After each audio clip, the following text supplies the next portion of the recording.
I told you to fill up before we left. I thought we had enough. The gauge said half full.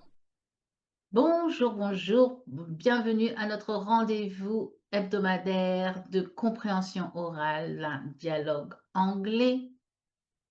Aujourd'hui, le dialogue s'intitule At the petrol station.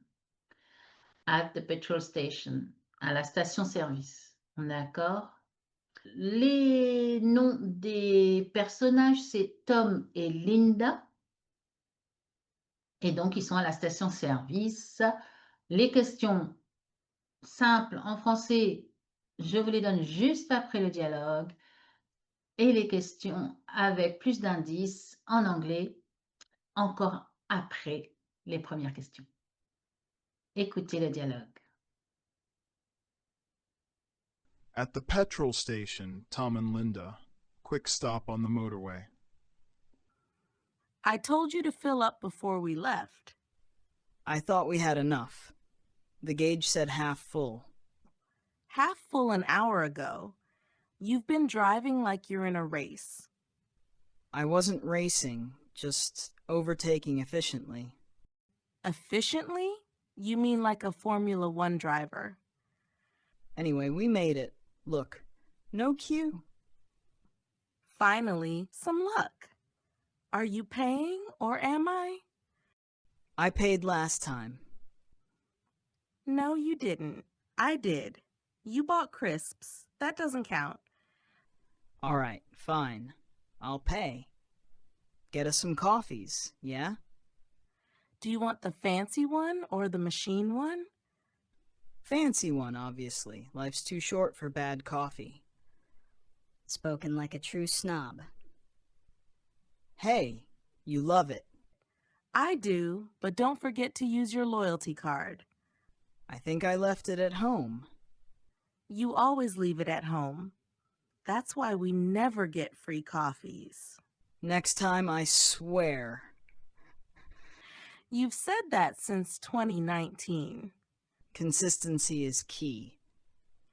And yet you forgot to fill up the tank. Taché.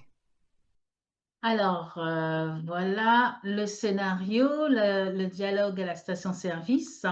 Première question à répondre dans les commentaires. Pourquoi est-ce que Linda est agacée au début de la conversation? Pourquoi Linda est-elle agacée au début de la conversation? La deuxième question, c'est quelle est la remarque humoristique de Tom à la fin? Quelle est la remarque humoristique de Tom à la fin? C'est aussi une indication, l'humour, en fait, quand vous apprenez une langue, c'est aussi une indication que vous captez, vous intégrez vraiment le concept de la langue quand vous comprenez les touches d'humour. C'est pour ça que j'essaie de mettre un petit peu d'humour dans les dialogues. Bref, pour ceux qui veulent un peu plus d'aide, de support, je vous donne tout de suite les mêmes questions en anglais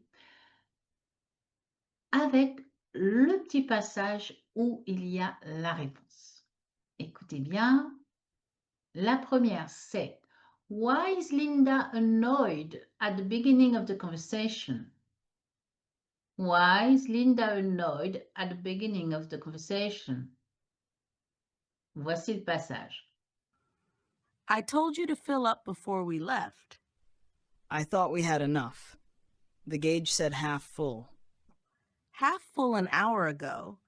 You've been driving like you're in a race. Et pour la deuxième, c'est What funny remark does Tom make at the end? What funny remark does Tom make at the end? Voici le passage. Next time, I swear. You've said that since 2019. Consistency is key. And yet you forgot to fill up the tank.